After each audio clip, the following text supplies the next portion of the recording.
what I want to talk about is my thoughts and my conclusions and beliefs after quite a long journey. And there's a common denominator to what everyone in this audience have been talking about this evening, and this is the second of these evenings I've been here. The last one was the previous one. And that common denominator was brought to me very strongly 5 years ago. There was an article in The Guardian that I'm sure quite a lot of you read, and it was called The Top 5 Regrets of the Dying. And it was written by an Australian nurse that worked in a hospice, and she spoke to hundreds of people that were on their deathbed. And you know, when you're in that point in your life, there's no point in lying to yourself or in saying anything that you don't truly believe. And she asked those people, if you're going to look back at your life, what are the things that you really are regretful about? And the top thing that came on quite a consistent basis that most people said, we're really regretful that we couldn't be the people that we are, that we are too afraid to be ourselves. And this is actually a common thread that everyone that spoke on the stage, if we think about it, everyone's journey is about learning who we are, who they are.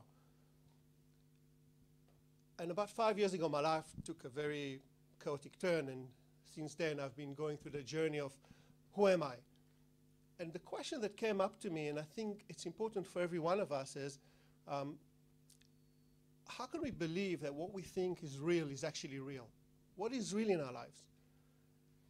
And since The Matrix came up as a movie, everyone is talking about The Matrix as a concept, that illusion that we all live under. And it took me quite a few years to try and understand what is that illusion. And what I really wanted to do, if you don't mind, in probably about the 5-6 minutes we have left, is to try and share that and quickly share how I believe we can start engaging with that illusion and try and reach to something real that might resonate and put us in a direction that is ours and not just the Matrix.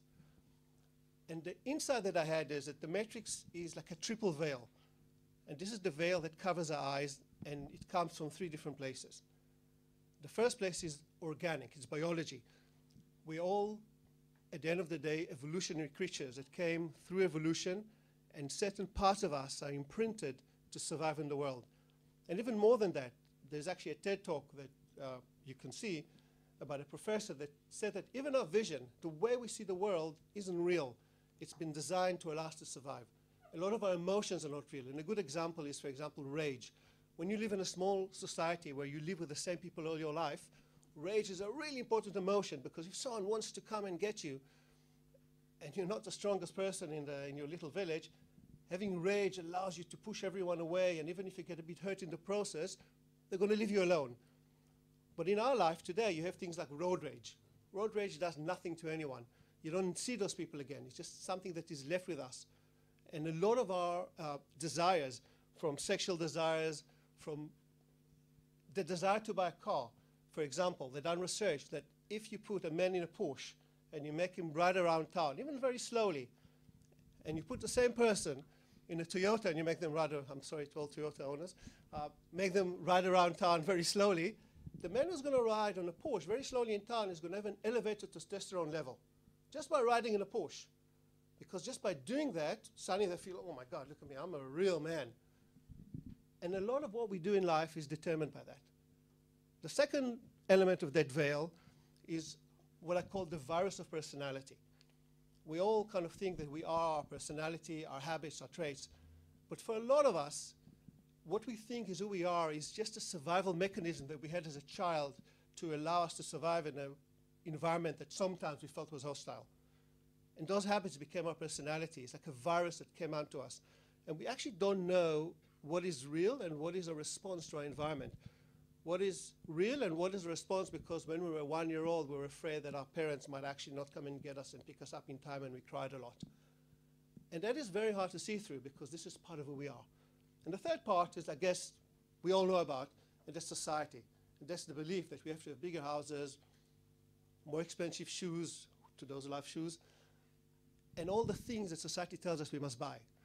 And this is something that's very hard because religion is actually also part of that. And it's very hard for us to disengage. And it's a fact that 99% of the people in the world have the same religion as their parents, which makes you think that really not that many of them try to think about what's good for them.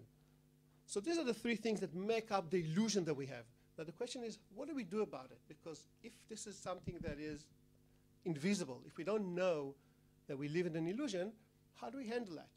And the solution really is Buddha 2,000 years ago, and today they call it mindfulness.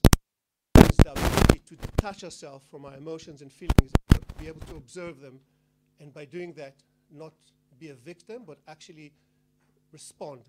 And maturity is going from reaction to response. And this is something that is possible, but takes a lot of hard work. The second part, and I'm not sure if any of you is familiar with the concept of a shadow. The shadow is a Jungian concept, which basically is all the parts of ourselves, all the lives that we didn't express. It's the anger we might not have expressed, but it might also be the greatness we were too afraid to express, because maybe as children, we all thought, you're never going to amount to anything, or you can't let yourself up there. This is for short people. And that shadow is still alive as it's in us. But if we don't acknowledge it, it doesn't go away. It goes into the world. And so what you do is suddenly you think, oh my God, all my workmates are out to get me, or oh, I'm so stressed, I must do this, or the storm is evil. Well, weather can't be evil. We can't be angry at those things. All the emotions we project to the world are emotions that come from those shadows. And until we recognize those things and we understand how to clear our mind of them, then we project our unlived selves into the world, and we live in a world that looks much more threatening than it really is, and we also prevent us from being able to live our greatness. And the third thing, and that's something that I discussed with some of the people around the break, is how do we handle the fact that we have all those drives in our life every day? So for example, we might feel, oh God, I'm so lonely, I must have a relationship, what do I do now? Or I'm so poor, I must have more money. Most of us, our natural response when we are in that situation is, oh well, I must work harder, or I'm so lonely, I must work harder and harder in finding a partner, or I must work harder and harder and making money. But actually, by living that script of saying I'm missing that, or I'm not doing that, and trying to fix it by going to another way, we're actually still prisoners of the same issue. And the only way for us to fix it is to play another game. And to play another game is where, I guess, you can either call it the spiritual side, or you can call it listening to your intuition. This is the space where you go to a quiet place and you kind of think to yourself, what do I really know is important to me in my life? What do I want to do that I don't have the courage to do? That's got nothing to do with whether I'm in a good relationship or whether I have enough money or whatever shit it is we tell ourselves. Because only when we can escape that daily fight that we have internally, we can find the stuff which is really the purpose that we have. And I really loved Carl's talk. I thought Carl had amazing presence, and I could feel it in my tummy. And I liked this question, and especially that question is, what is your purpose? And this is part of a broader question. What is your purpose and what are your values? And it took me many years to answer this for myself, and this is really where I'm going to finish this little mini talk. I realized that my values, I've got three values. One of them is I believe in truth. I believe that I want to be a mirror to every person that I meet, and every person should look in the mirror and know who they are. The second one is always be creating. We are here in this world to create. We're not here to just consume. And the third one, always enjoy the ride. And when I was a child, I read a little Zen story about a monk that walks in the forest. And as he walks in the forest, this huge Bengali tiger starts to chase him. And he gets really scared, and he runs very, very, very, very fast. And he gets to the edge of a cliff, and he looks down, and as he looks down, there's a pride of lions that's kind of looking at him. They're looking really hungry. They kind of think, my God, look at that, the steak is about to drop down on us. Doesn't know what to do. There's the tiger coming from the back. There's the lions at the bottom. He says, well, I can't stay here. If I stay here, the tiger's going to get me. So he jumps. And as he jumps down, he manages to grab a bush of wild berries that's kind of growing from the side of the cliff. And he kind of hangs there between heaven and earth, the lions and the tiger. And he thinks, I don't know how long I can be here, but at least it's a bit quiet. And as it does that, the little mouse comes out and starts to gnaw at the roots of that little berries. And the berries start to kind of slowly detach themselves from the cliff.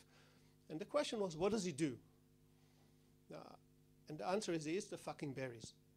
Because this is life. We start here, we're going to end here. We have to know what we're about, and we have to eat the berries. And my purpose, answering the question Carl was asking all of us, is, and it took me long enough to ask, is to teach.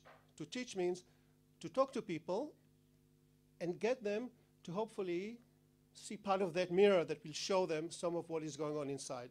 And I hope for all of you that at least it's going to make you think. Whenever you feel something, or you're angry about someone, or you think someone out there is out to get you, you're going to take a moment to think, you know what, guys? Maybe it's not there. Maybe it's coming from inside. And with that, and with Shay standing up, I want to thank you very much for the opportunity. Thank you.